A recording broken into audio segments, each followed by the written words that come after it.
alta expectativa, pero sobre todo respecto a cosas no tan positivas que podían llegar a pasar, entendiendo lo impredecible que es el personaje de Javier Milei, la poca sintonía política con el gobierno saliente, y también la asistencia de nuestro propio presidente, Gabriel Boric, con quien decir que no tiene ninguna sintonía también es quedarse un poquito corto. A pesar de todo, y todas las ideas de que algo no tan positivo podía llegar a pasar, dentro de todo fue una ceremonia bastante republicana, en el sentido de respetar ciertas tradiciones. Comienza de esta forma así la presidencia de Javier Milei, que sabemos que va a tener una gran cantidad de desafíos importantísimos durante los primeros meses de su gobierno, y según él mismo ha dicho, durante los primeros años. La gran pregunta es, ¿los van a aguantar? Porque él ha dicho que viene un shock, pero el shock va a tener que soportarlo la gente durante el primer tiempo de su presidencia. Vamos a analizar esto con la doctora Lucía Miranda, académica e investigadora del Centro de Investigaciones de Ciencias Sociales y Juventud de la Universidad Católica Silva Enríquez. Lucía, ¿cómo estás? Muy buenas tardes. Hola Matías, buenas tardes, un gusto estar aquí de vuelta. Sí, gracias por estar nuevamente con nosotros. Lo hemos comentado harto en otros programas durante el día, Lucía, que, a ver, Javier Milei, si hay algo que, entre comillas, rescatarle es que efectivamente hasta ahora lo que él ha prometido que va a hacer ha sido, ¿no? En el sentido de que uno decía, bueno, se irá a moderar con ciertas cosas una vez que llegue a la presidencia. Eso no ha pasado. Una de sus primeras medidas es efectivamente eliminar de su gestión una serie de ministerios, los mismos que él había dicho que iba a sacar una vez que llegara a la Casa Rosada, y nunca ha cambiado tampoco el discurso de lo difícil que va a ser para la gente, sobre todo, el shock que él pretende darle al país, como ha dicho, que va a ser un choque económico, que las cosas van a empeorar antes de mejorar, si es que mejoran, y que esto podría demorar hasta 2 años. Te quería preguntar si la sociedad argentina está en un momento como para justamente aguantar 2 años de un discurso que les diga muy abiertamente, pero no necesariamente eso sea un consuelo, de que las cosas no van a mejorar en ese tiempo, y no van a mejorar, y no van a mejorar, y tiene que ser la población, al fin y al cabo, la que aguante los efectos de esta no mejora, ¿no? Sí, completamente. Respecto de tu pregunta de si la ciudadanía argentina es capaz de resistir, tenemos una sociedad al otro lado de la cordillera que es bastante abierta, bastante dispuesta a las protestas. Ha tenido siempre uno de los índices más altos, no solo de salir a la calle para reclamar lo que las instituciones no están sabiendo cumplir, sino también de aprobación en encuestas y demás de la protesta como mecanismo de visibilización de demandas.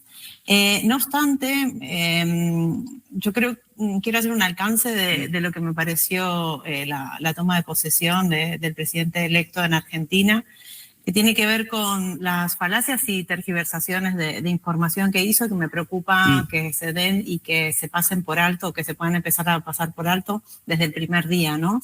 Tergiversó información desde hacer referencia a un 15.000% de inflación, si bien desde ningún punto de vista quiero banalizar o dejar de reconocer el estado crítico en términos económicos en el que la Argentina se encuentra. Creo que era además innecesario tergiversar la información como lo hizo. En ese sentido, en el sentido de los niveles de violencia que está viviendo el país, que no tienen nada que ver ni son un baño de sangre como él especificó, tampoco es uno de los países que haya registrado los niveles más altos de muertes por COVID. Al contrario, es el país que menos niveles de muertes por COVID registró de entre sus países vecinos, y así otros tipos de matices que ya las noticias han empezado a hacer eco. Entonces, en este sentido, creo que más que nunca hay que hacer una crítica del vacío de contenido de la palabra libertad cuando se le esgrime sin garantizar derechos. Yo no tengo la misma libertad que una persona que vive en una población que no ha podido terminar sus estudios secundarios y que no tiene ningún tipo de capacidad de acceder a montar una empresa o ganar o tener un sueldo a partir de una actividad económica lícita que desarrolle por sí mismo, porque evidentemente soy una persona privilegiada que pudo estudiar, que sabe idiomas, etcétera. Entonces ahí es cuando la palabra libertad, una palabra que fue altamente exclamada de manera repetida y enarbolada por el presidente electo, invitando a las masas que la reproduzca, carece de sentido. Entonces creo que es importante empezar a revisar eso y también tomar el peso que significa como presidente manejar datos fehacientes, porque es fácil enardecer a las masas, pero una vez que las enardeces después, el único mecanismo que le va a quedar para aplacarlas es la represión, y eso ya sabemos las consecuencias que tiene a nivel social y a nivel político en cualquier contexto, y que ha pasado en América Latina en otros momentos. Ese es el tema. En Latinoamérica estamos bien lamentablemente acostumbrados a eso, ¿no? A ver este tipo de situaciones. Ahora, hay una pregunta, Lucía, que claro, es imposible meterse en la cabeza del presidente de Argentina, pero si tuviéramos que intentar de interpretarlo, es si es que este vacío de información que ocupa Javier Milei para hacer no solo sus propuestas, sino que las aseveraciones que hace del diagnóstico de Argentina, él se las cree o sabe que efectivamente está utilizando información que no es necesariamente correcta. Lo digo porque, bueno, ambas son peligrosas, ¿no? El tema es que si además él está equivocado, convencidísimamente equivocado en el diagnóstico, eso puede ser aún peor, porque va a obrar en base a cifras que quizás no son. Totalmente. Y de nuevo, el discurso y las actitudes de Milei estuvieron llenas de contradicciones e incoherencias al hacer referencia primero que se acaba el populismo y se acaba el nepotismo con su asunción, cuando su hermana deroga una ley para que pueda ser presidenta de la presidencia. Cuando en lugar de seguir la tradición republicana que en Argentina se aplica desde el retorno a la democracia y antes, que es que cuando un presidente asume, habla al Congreso, es decir, al resto de políticos con los que va a tener que interpelar y negociar para implementación de leyes y demás, sale y habla a las masas.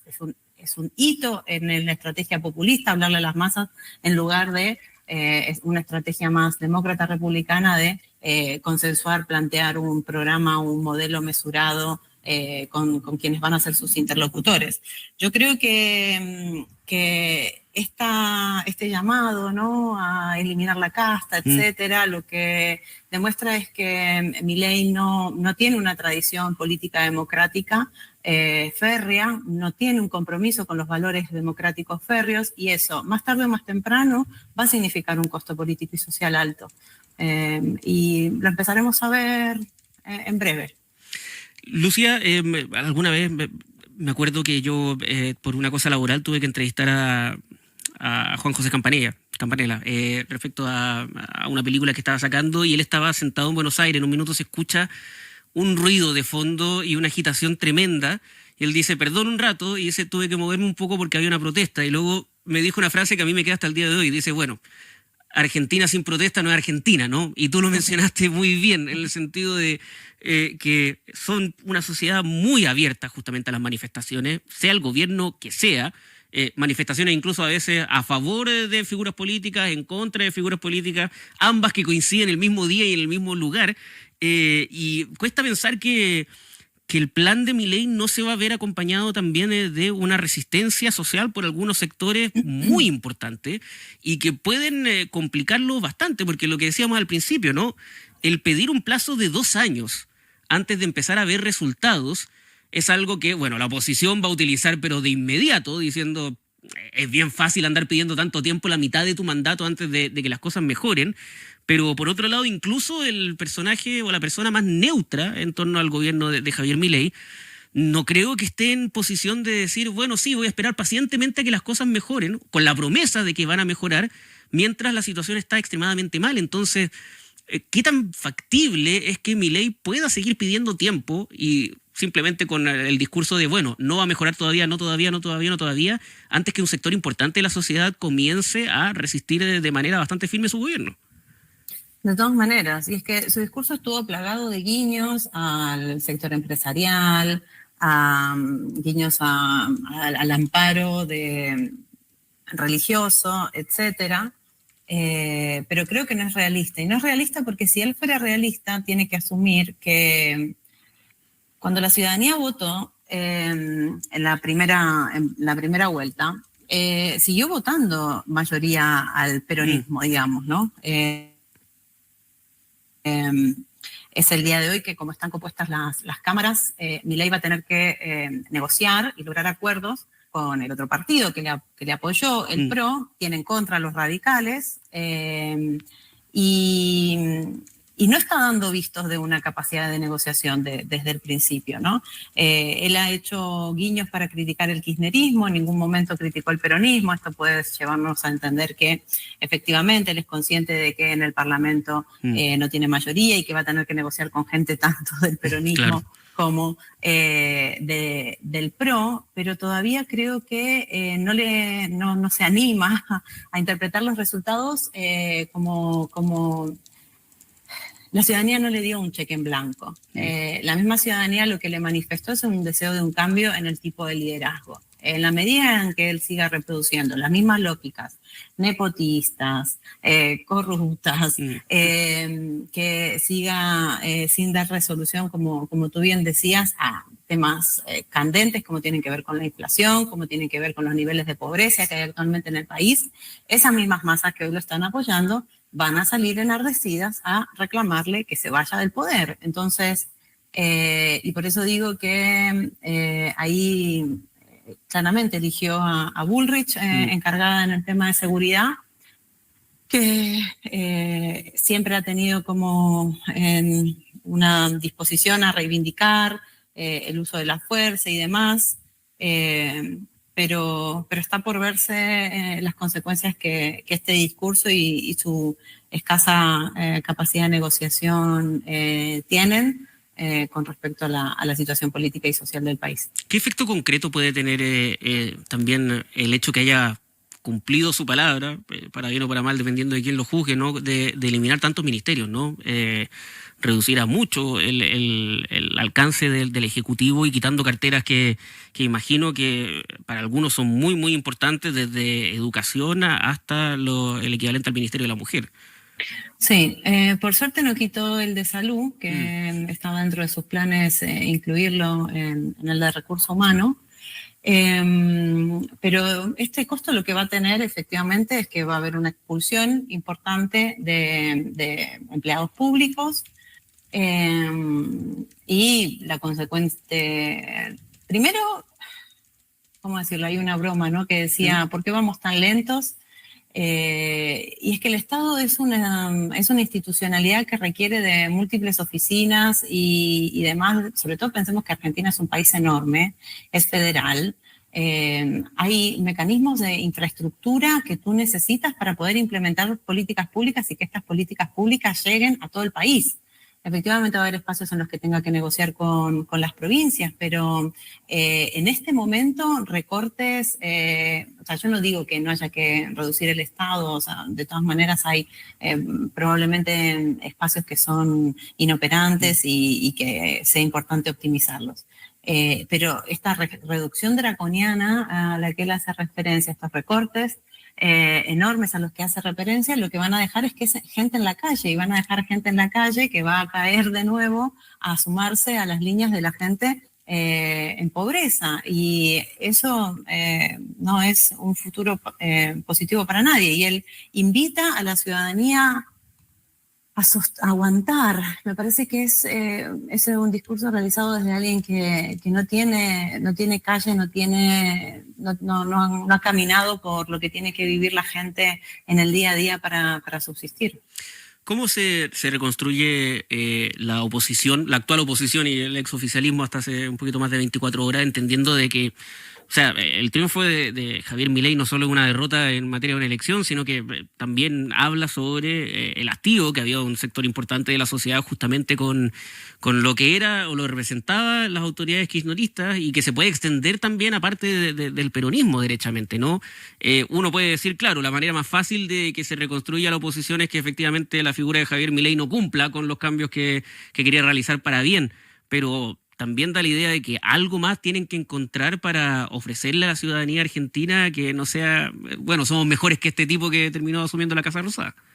De todas maneras, y es un cambio necesario, debe refrescarse la política, debe renovarse. Actualmente lo que vimos en estas elecciones fueron los dos peores candidatos que podrían haber llegado desde ambos espectros ideológicos, y eso hay que asumirlo de todas maneras, acompañado de un déficit en la gestión impresionante, en sintonía con una época como fue esta época pandémica, que creo que no ha dejado ningún gobierno bien parado, ¿no? Si nos fijamos, todas las administraciones que pasaron la pandemia no fueron reelectos. Y es normal, es normal. Y hace falta, sí, de todas maneras, una reestructuración. ¿Cómo va a darse? El peronismo es un gran superviviente. A lo largo de la historia lo ha demostrado. Kirchner fue un gran ejemplo de eso en un periodo, recordemos cómo fueron esas elecciones, ¿no? En la segunda vuelta, Menem, que había sido la primera fuerza más votada con un 20%, se salió de la competencia y quedó el segundo en competencia, que era Kirchner, que logró alianzas con la Unión Cívica Radical. Acá lo que tiene que haber es un realineamiento en términos de las posiciones ideológicas, en el sentido de que el centro logre fortalecerse con sus dos grandes vertientes, ¿no? La centroizquierda y la centroderecha, que se aleje de discursos y posiciones totalitarias y que logre como un punto justo medio, que logre restaurar un equilibrio y representar a la mayor proporción de la ciudadanía posible. Bueno, lo importante es que pase lo que pase, también, bueno, a propósito de lo que mencionabas recién, ¿no? Que el peronismo es un superviviente, pero también la sociedad argentina ha pasado por bastante y a pesar de todo termina estando ahí. Ojalá que todo esto sea mucho mejor de lo que se pueda anticipar. Lucía Miranda, académica de la Universidad Católica Silva Enríquez, muchísimas gracias por haber conversado nuevamente con nosotros, pues que tengas una buena tarde. Gracias, Matías. Nos vemos. Chao, chao. 7 de la tarde.